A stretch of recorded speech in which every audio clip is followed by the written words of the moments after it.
ओम शन्नो मित्रः संवरुणः शन्नो भवत्वर्यमा शन्नेन्द्रो बृहस्पति शन्नो विष्णुरुक्रमः। नमो ब्रह्मणे नमस्ते वायो त्वमेव प्रत्यक्षं ब्रह्मासि त्वमेव प्रत्यक्षं ब्रह्म वदिष्यामि ऋतं वदिष्यामि सत्यं वदिष्यामि। तन्मामवतु तद्वक्तारमवतु अवतु मामवतु वक्तारम्।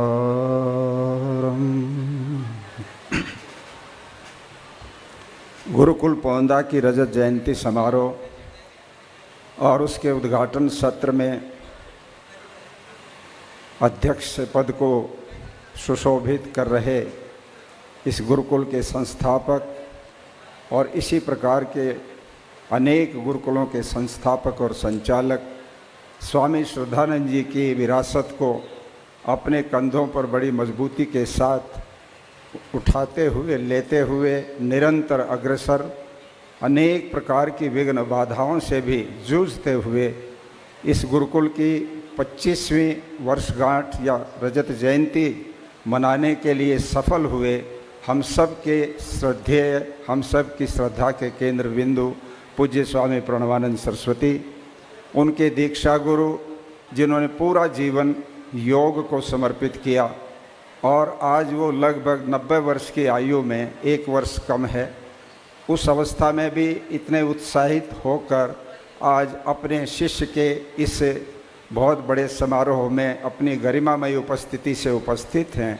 ऐसे पूज्य स्वामी चित्तेश्वरानंद जी महाराज हमारे इस मंच पर अनेक गणमान्य विद्वान जिनको आप सभी लोग आर्य समाज के मंचों पर समय समय पर देखते रहते हैं, मुख्य रूप से हमारी सार्वदेशिक आर्य प्रतिनिधि सभा के मंत्री सुदूर हैदराबाद से हमारे बीच में पधारे आदरणीय प्रोफेसर विठल राव जी, हमारे गुरुकुल कांगड़ी विश्वविद्यालय के पूर्व कुलपति और मनुस्मृति को जिन्होंने अपने एक प्रकार से उच्च ज्ञान से उसको शोधित करके उसको सही अर्थों में प्रस्तुत करके एक इतिहास रचा, आदरणीय डॉक्टर सुरेंद्र कुमार जी, आदरणीय डॉक्टर वेदपाल जी, आदरणीय डॉक्टर योगानंद शास्त्री जी, जो आर्य समाज के विद्वान तो हैं ही हैं किंतु साथ साथ राजनीति में भी दिल्ली में आप स्पीकर रहे, शिक्षा मंत्री रहे और आज तक गुरुकुल की पृष्ठभूमि को आपने नहीं छोड़ा है। आदरणीय डॉक्टर ज्वलंत कुमार शास्त्री जी, जिनका स्वामी दयानंद जी के जीवन के ऊपर एक विशेष अधिकार है, उनके बारे में जितना प्रामाणिक ज्ञान वो बांटते हैं वो हम सभी लोग उसके साक्षी हैं, उनकी व्याख्यान माला हम सुनते रहते हैं।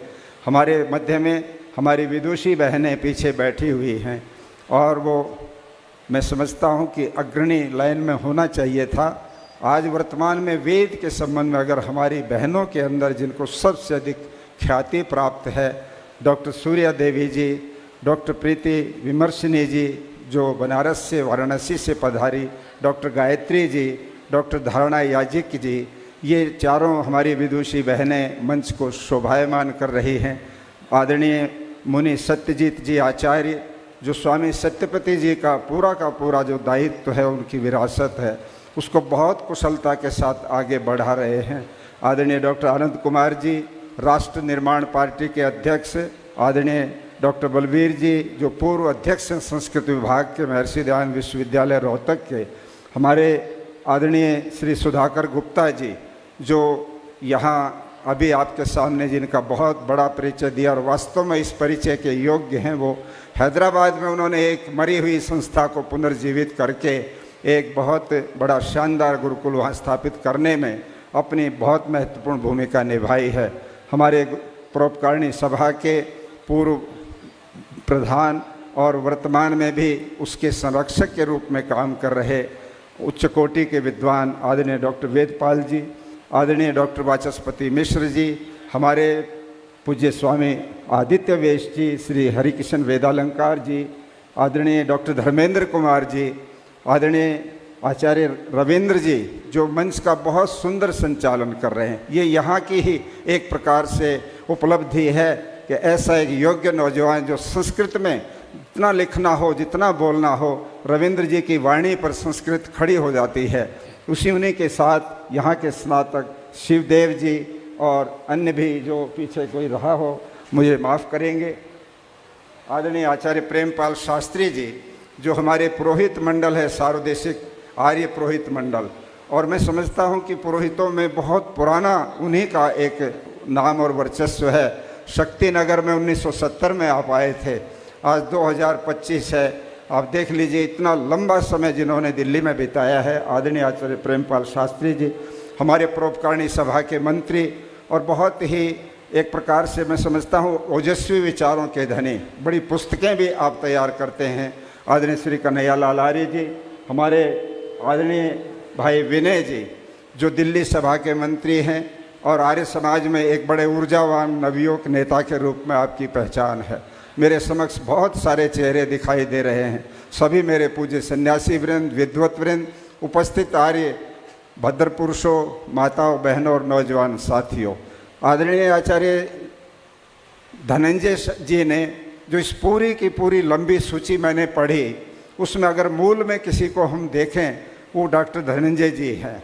उनकी बहुत पहले से एक ख्वाहिश थी, एक इच्छा थी कि मैं ऐसी रजत जयंती मनाकर दिखाऊं कि इतिहास का एक अध्याय वो बन जाए। इस प्रकार से वो बहुत लंबे समय से इस योजना में थे। आज पहले दिन, ये प्रारंभ का दिन है, इतनी बड़ी संख्या, इतना उत्साह, इतना शानदार यहाँ का साज सज्जा और सब व्यवस्थाएं, निस्संदेह आचार्य धनंजय के अंदर ये व्यवस्था करने की जो योग्यता है, ये गुण है, जो भगवान ने उनको विशेष दिया हुआ है, उनको मैं विशेष रूप से इस अवसर पर साधुवाद करना चाहता हूँ। और उन्होंने पहले मेरे खड़ा होने से पहले एक संकेत दिया, निस्संदेह आप निश्चिंत रहें आचार्य जी, मेरा तो विषय विचार देने का वही है कि आज आर्ष शिक्षा की ज़रूरत क्या है। देखिए हम सब लोग चिंतनशील लोग हैं। मनुष्य जब जन्म लेता है तो उसको नैमित्तिक ज्ञान की आवश्यकता पड़ती है, चाहे वो मनुष्य संसार के प्रारंभ में पैदा हुआ और चाहे आज मनुष्य का कोई बच्चा पैदा होता है, उसके बाद जैसे वो बड़ा होता है तो उसको नैमित्तिक ज्ञान चाहिए। महर्षि दयानंद सरस्वती ने संस्कार विधि लिखी मनुष्य के निर्माण के लिए, और उन्होंने कितनी कमाल की बात कर दी है कि बच्चे के 11 संस्कार 8 वर्ष की आयु तक हो जाने चाहिए और कुछ महीने में 5 वर्ष तक हो जाने चाहिए। 11 संस्कार, जब उसका उपनयन और वेदारंभ संस्कार होता है, अर्थात वो विद्यालय में जाने लायक हो जाता है, तब तक 11 संस्कार पूरे हो जाते हैं। और उसके बाद तो केवल समावर्तन कि पढ़ाई पूरी हो गई, आचार्यों का आशीर्वाद लेके वो रण क्षेत्र में उतरने जाता है, गृहस्थ आश्रम में प्रवेश करने की इच्छा से अपने बाहर आता है, फिर गृहस्थ में जाने के लिए विवाह संस्कार, उसके बाद वानप्रस्थ, उसके बाद संन्यास और अंत्येष्टि तो शरीर के लिए है। मैं समझता हूँ कि इस संस्कारों का महत्व है तो 8 वर्ष, 5 वर्ष और 12 वर्ष की आयु के बच्चों का ही है। और इसके लिए डॉक्टर सत्यव्रत सिद्धांत अलंकार ने एक बहुत सुंदर बात कही संस्कार चंद्रिका में। वो कहते हैं प्रत्येक जीवात्मा अपने पूर्व जन्म के संस्कार लेके आता है, अपने माता पिता के संस्कार लेके आता है। तो प्रश्न पैदा होता है क्या उनके वो संस्कार बदले जा सकते हैं? और यदि वो बदले नहीं जा सकते तो उनको पढ़ाना लिखाने का महत्व क्या है? अगर वो संस्कार उनके हैं और उन्हीं के अनुसार उसको फल मिलना है, तो यहाँ पर वो समाधान देते हैं कि बच्चे का निर्माण या तो माता पिता के कुल में होता है या उसका गुरु के कुल में होता है। माता पिता के कुल से 5 साल, 8 साल, 12 साल का बच्चा जब उपनयन के बाद वेदारंभ के माध्यम से गुरुकुल में आ गया, यहाँ पर गुरुकुल की भूमिका शुरू होती है, यहाँ पर आचार्य की भूमिका शुरू होती है। और वो लिखते हैं आगे कि यदि योग्य आचार्य, तपस्वी आचार्य, विद्वान आचार्य हों और उनके अधिष्ठाता और सब उनके पढ़ाने लिखाने वाले व्यवस्थापक सब बहुत तपस्वी हों और उस बच्चे को उसी संस्कारों से युक्त विद्यार्थी जो साथी हैं, सहपाठी हैं, वो मिल जाएं, तो उसके पीछे के जो संस्कार हैं वो पीछे रह जाएंगे और वर्तमान में जो संस्कार मिल रहे हैं विद्यालय में, गुरुकुल में, वो उसके व्यक्तित्व का महत्वपूर्ण अंग बन जाएंगे। और वो धीरे धीरे 15 साल तक जब गुरुकुल में पढ़ कर के बाहर निकलेगा तो गुरुकुल में जो वातावरण उसको मिला वो उसके व्यक्तित्व का महत्वपूर्ण हिस्सा बनेगा।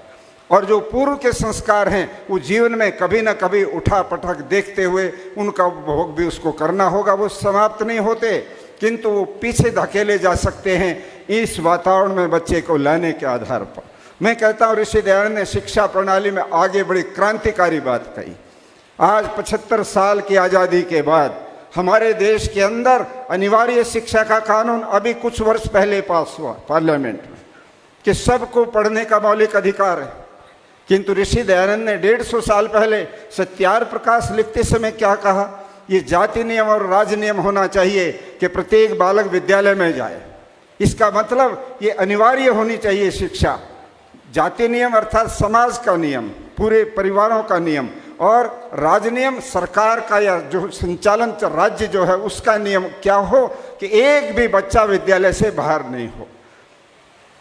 सवाल उठेगा कि हर आदमी अपने बच्चे को कैसे पढ़ाएगा? वो तो गरीब नहीं पढ़ा सकता, गरीब आदमी व्यवस्था नहीं कर सकता। तो अगले समाधान स्वामी दयानंद जी क्या देते हैं? चाहे कोई राजकुमार हो या राजकुमारी, चाहे दरिद्र की संतान हो, सबको तुल्य वस्त्र, खान पान, आसन मिलने चाहिए। कितनी कमाल की बात ऋषि दयानंद! समान शिक्षा, अनिवार्य शिक्षा और निःशुल्क शिक्षा। वहाँ कहते माता पिता को कोई खर्च देने की जरूरत नहीं। कौन देगा वो खर्चा? वो देगा राज्य, वो देगा समाज। उसकी व्यवस्था होगी कि जो बच्चे विद्यालय में गुरुकुल में पढ़ने आ गए हैं वो जब तक उनकी शिक्षा पूरी नहीं होगी तब तक उनको पूरा का पूरा प्रबंध राज्य की तरफ से होगा। और जब वो निकलेंगे तो वर्तमान में चल रहे आरक्षण के नाम के बड़े बवाल और दुनिया भर की और विसंगतियां सबका समाधान दयानंद सरस्वती ने आज से 150 साल पहले हमें दिया। आज मैं ये कहना चाहता हूँ, आर्ष शिक्षा को समर्पित ये गुरुकुल।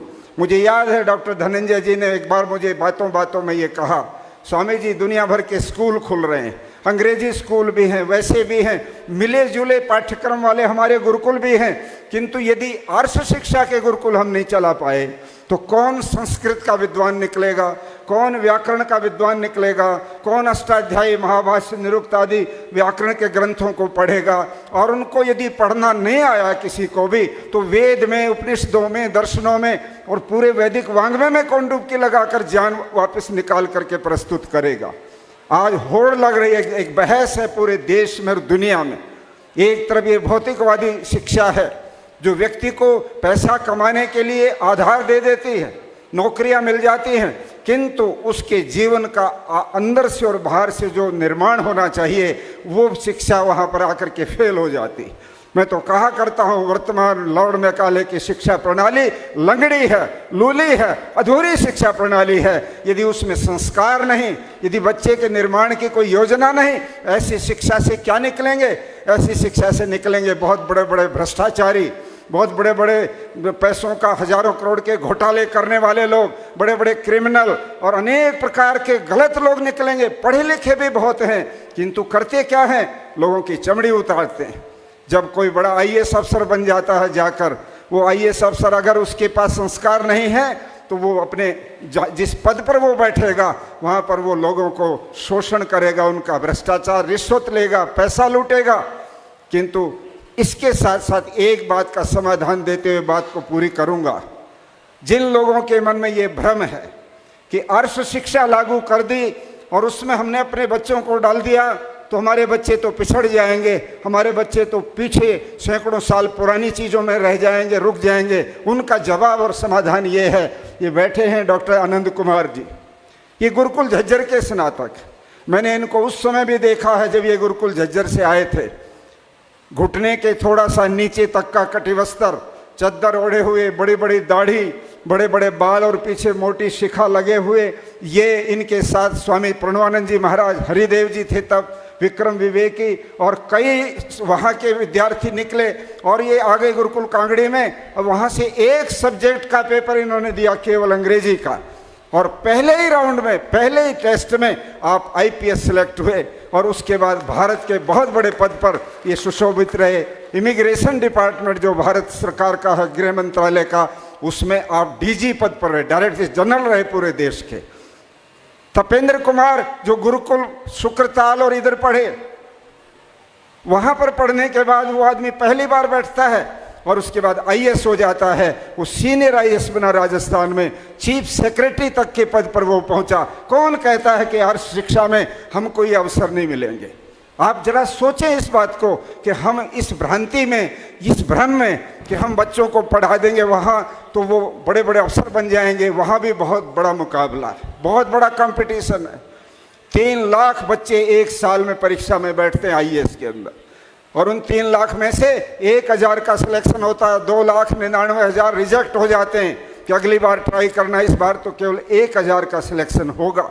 इतना बड़ा कंपटीशन है। जो लोग इस भ्रम में अपने बच्चों को उसमें डालते हैं कि ये तो जाते ही आईएएस बनेगा, डिप्टी कमिश्नर लगेगा और कुछ और बड़ा अधिकारी लगेगा, वो इस भ्रम को छोड़ करके अपने बच्चों को सर्वांगीण विकास को सामने रख करके गुरुकुलों में लाइए और इन गुरुकुलों को ताकत दीजिए। एक अपील के साथ में बैठना चाहता हूँ।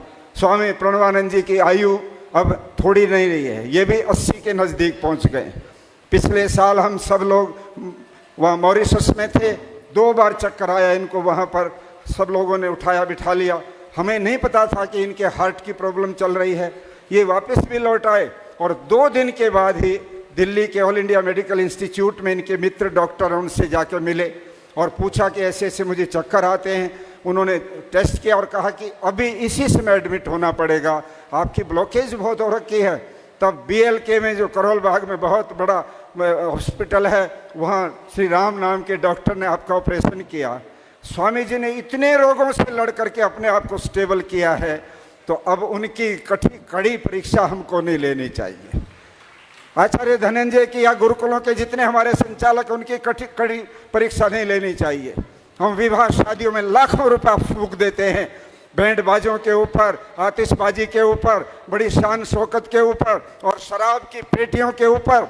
हम भूल जाते हैं कि अपनी संस्कृति अगर नहीं बची तो इस प्रकार की शान शौकत की शादी एक दिन तो ये दिखेगा, किंतु उसके बाद ये सारा रुपया आपके चुभेगा कि गलत जगह पर पैसा खर्च कर दिया।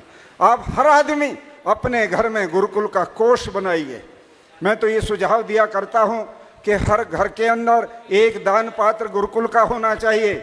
जो टूटे पैसे, सब्जी खरीदने जाओ, बाजार में शॉपिंग के लिए जाओ, कोई चीज़ खरीदने जाओ, उसमें कुछ पैसे टूटे बच जाएं, 1 रुपया बचो, 5 रुपया बचो, 10 रुपये से नीचे टूटे पैसे अगर आपके बच गए हैं, उनको दोबारा से खर्च ना करो, वो दान पात्र में करो कि ये गुरुकुल का बचा है। यदि आपने इस बात को कर लिया और यहाँ आए हुए हजारों लोग अपने घरों में एक एक दान पात्र रख लेते हैं, तो 1 साल में आप हजारों रुपया इकट्ठा कर सकते हो।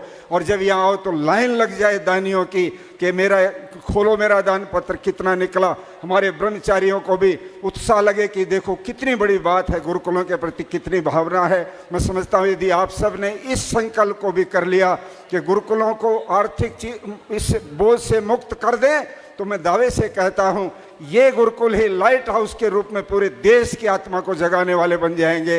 ये साधारण गुरुकुल नहीं है।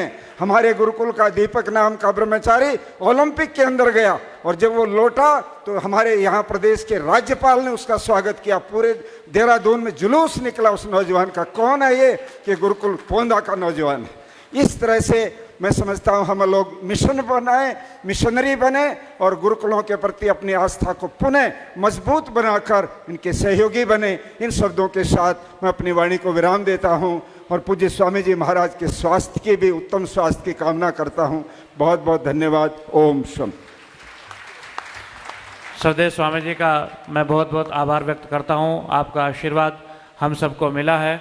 आपने जो प्रेरणादायी उद्बोधन हमें प्रदान किया है, निश्चित ही आपकी प्रेरणा से हमें लाभ होगा।